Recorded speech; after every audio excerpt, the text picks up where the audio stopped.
Video में example हम लोग दे रहे थे कि बॉल के बारे में, कि बॉल से क्रिकेट बॉल है, खेलता है लोग, तो बता रहे थे कि वो कुछ दूर चलते चलते फिर लुढ़कते लुढ़कते रुक जाती है। खिलाड़ी जो है फील्डर कैच करता है तो अपना हाथ को थोड़ा पीछे करता है। सब जगह जो है ये न्यूटन्स के लॉज ऑफ मोशन का है, कहीं मोमेंटम का है। वो जो पकड़ता है बॉल तो देखते होंगे हाथ को बहुत पीछे ले जाता है।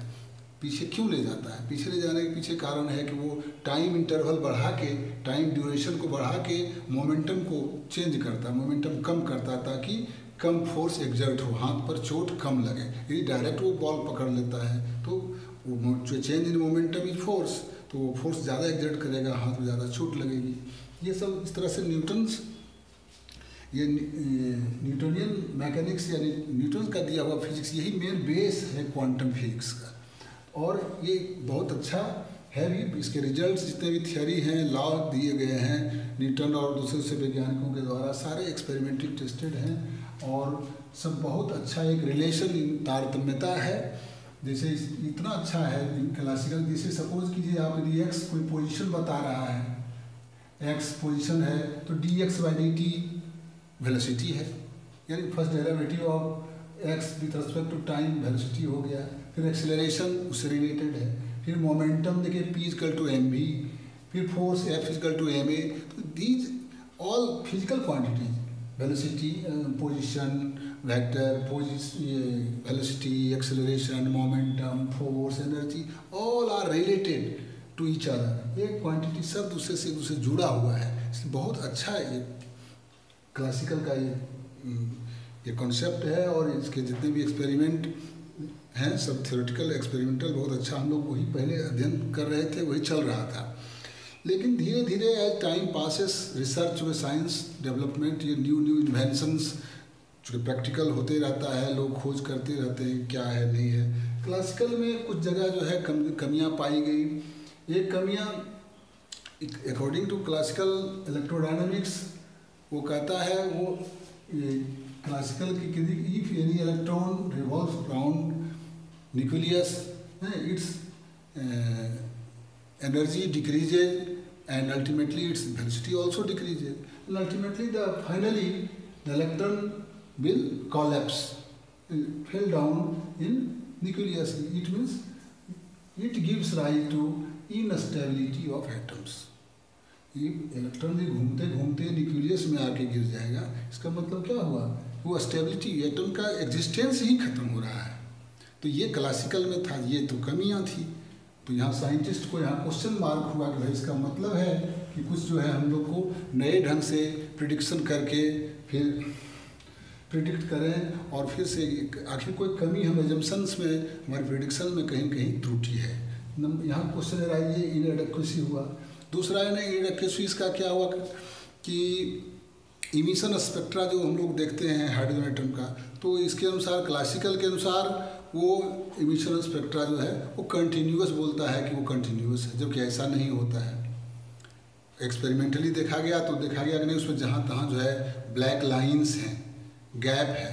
तो इसका मतलब ये कह रहा है कंटिन्यूअस स्पेक्ट्रम है क्लासिकल मैकेनिक्स, लेकिन ऐसा नहीं। प्रैक्टिकली जब किया गया तो वो नहीं पाया गया। इट मीन्स कहीं ना कहीं और इसमें भी शोध की जरूरत, आगे इन्वेस्टिगेशन की जरूरत थी। यहाँ आके क्लासिकल मैकेनिक्स थोड़ा फेल होता हुआ नज़र आ रहा था।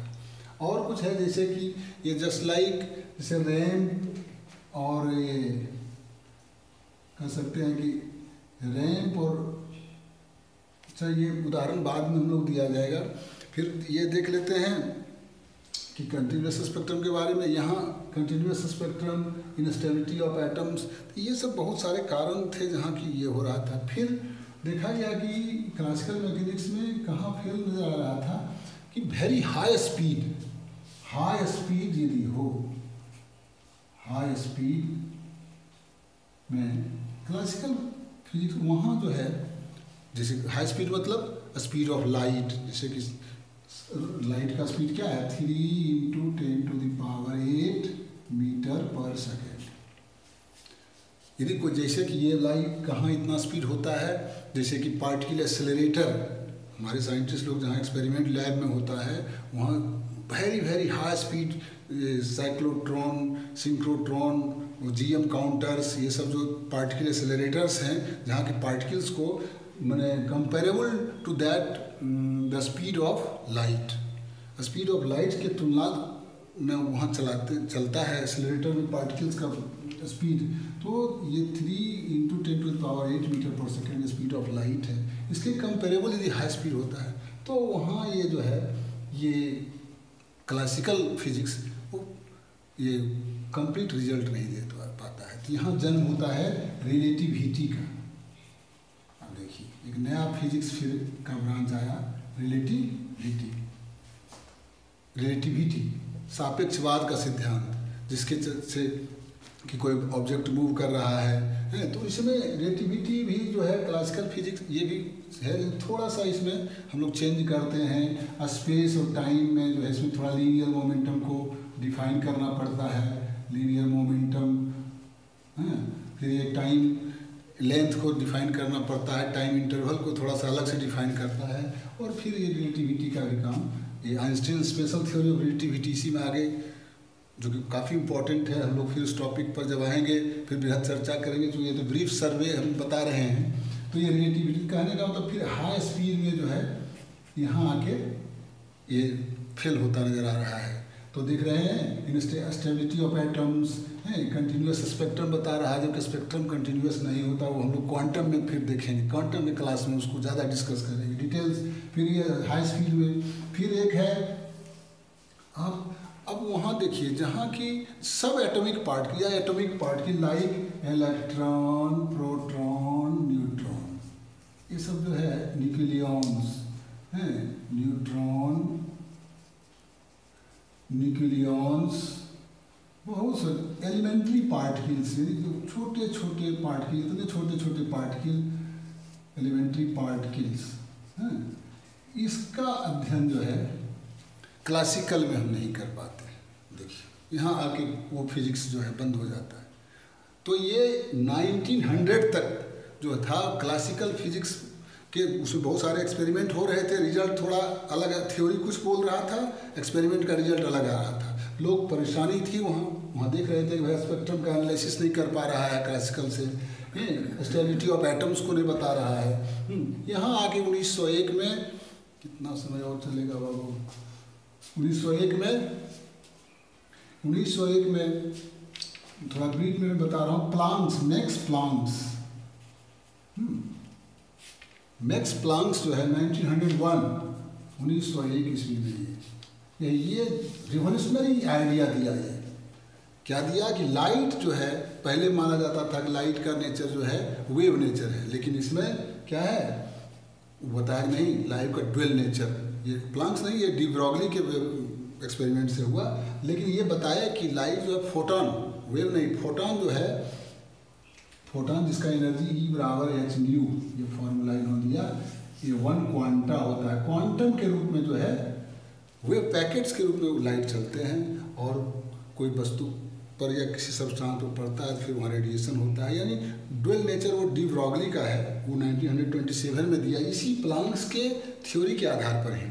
तो प्लांक सबसे पहला सिद्धांत ये देने वाला है डिस्क्रीट एनर्जी लेवल का, कि वो जो कंटिन्यूअस हम देख रहे थे क्लासिकल में कि वो कंटिन्यूअस स्पेक्ट्रम होता है, प्लांक्स ने कहा नहीं, वो क्या होता है डिसकंटिन्यूअस स्पेक्ट्रम। तो ये कंटिन्यूटी को डिसकंटिन्यूअस में कौन बदलने वाला, वो साइंटिस्ट है मैक्स प्लांक, 1901 में क्वांटम का जनक वो माना जाता है। क्योंकि उस समय तो नया कोई थ्योरी होता है, लगता है पता नहीं है क्या होगा नहीं होगा।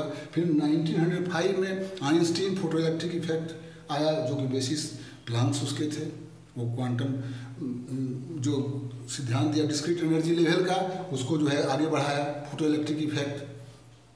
फिर 1907 में वही आइंस्टीन जो है वो सॉलिड, ये Einstein theory of specific heat of solids वो किए on the basis of Planck's, ये quantum energy that is h/nu। ये क्वांटम थ्योरी ये कहता है कि वेव जो है वो फोटॉन और पार्टिकल नेचर और वेव नेचर दोनों होता है उसका, लाइट का, और ये फोटॉन का जो है वो एनर्जी h/nu होता है, h/nu है, h is Planck's constant and nu is the energy. Okay. फिर उसके बाद 1913 में 1913 में नील्स बोर जो कि स्टेबिलिटी बता रहा था ये कि एटम्स का स्टेबिलिटी नहीं होता है, वो बताया कि नहीं, क्वांटम के आधार पर जब उन्होंने कैलकुलेशन किया तो बोला कि नहीं, इलेक्ट्रॉन सब ऑर्बिट में नहीं घूमेंगे, सर्टेन स्पेसिफाइड ऑर्बिट में ही घूमेंगे और उनका जो एनर्जी ट्रांजिशन होगा वो डिस्क्रीट होगा। उससे जो स्पेक्ट्रम आया क्वांटम के आधार पर वो एक्सप्लेन कर दिया, जो कि स्टेबिलिटी ऑफ एटम बता रहा था। तो मेन जनक यदि प्लांक क्वांटम मैकेनिक्स का यदि कहिए जनक तो वो मैक्स प्लांक था। ब्लैक बॉडी रेडिएशन में फिर देखा Wien's law, Rayleigh Jeans law, Stefan Boltzmann law सब दे रहा था, सब में कुछ ना कुछ कमियां थी। अब मैक्स प्लांक जब क्वांटम के आधार पर जब किया उसका रेडिएशन का पूरा ये स्पेक्ट्रम का एनालिसिस क्वांटम थ्योरी के आधार पर, तो सही पाया गया। क्वांटम थ्योरी में ऐसे मोटा मोटी, चूँकि आप तो आगे क्लास जो क्वांटम का होगा उसमें मैं बताऊंगा। क्वांटम थ्योरी में सबसे उसमें हाइजेनबर्ग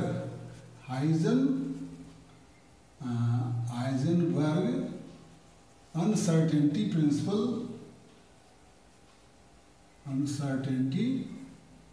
प्रिंसिपल और दूसरा श्रोडिंगर, ये दो साइंटिस्ट जो थे, Schrodinger wave equation, time dependent और टाइम इंडिपेंडेंट, ये बस ये देखिए यही था वो प्लांक्स के करके ये, जबकि लगभग 1925-27 में जाके ये दोनों साइंटिस्ट उसी 1901 में जो दिया था प्लांक्स, उसी को बेस बना के और पूरा क्वांटम मैकेनिक्स में जो है हाइजेनबर्ग अनसर्टेनिटी प्रिंसिपल लिख दिए और ये श्रोडिंगर वेव इक्वेशन, इसके आधार पर क्वांटम जो है फिर धीरे धीरे बढ़ा। ये 1930 में नोबेल प्राइज मिला मैक्स प्लांक्स को इसी क्वांटम थ्योरी के कारण, जबकि 1901 में ही ये थ्योरी दिया, इन्होंने सिद्धांत दिया, लेकिन उसमें मिला। और उस बीच में जितना भी वो आइंस्टीन, बोर सब जो है इनके आधार पर किया, वो क्लासिकल फेल हो गया और ये क्वांटम मैकेनिक्स का जन्म हुआ, जो कि microscopic as well as macroscopic, छोटा से छोटा सब एटॉमिक पार्टिकल जैसे इलेक्ट्रॉन, प्रोटॉन, न्यूट्रॉन, न्यूक्लियन जैसा बता रहे थे, उसका भी एनर्जी सब ये इससे कैलकुलेशन हो जाता है। और मैक्रोस्कोपिक मतलब बड़ा से बड़ा दोनों, मतलब नीचे से लेके ऊपर, छोटा से छोटा, अति सूक्ष्म से बहुत ह्यूज बड़ा तक का सब का हम कर सकते हैं क्वांटम मैकेनिक्स। और ये क्वांटम मैकेनिक्स कह सकते हैं are now today are most general laws of nature. Okay, thank you.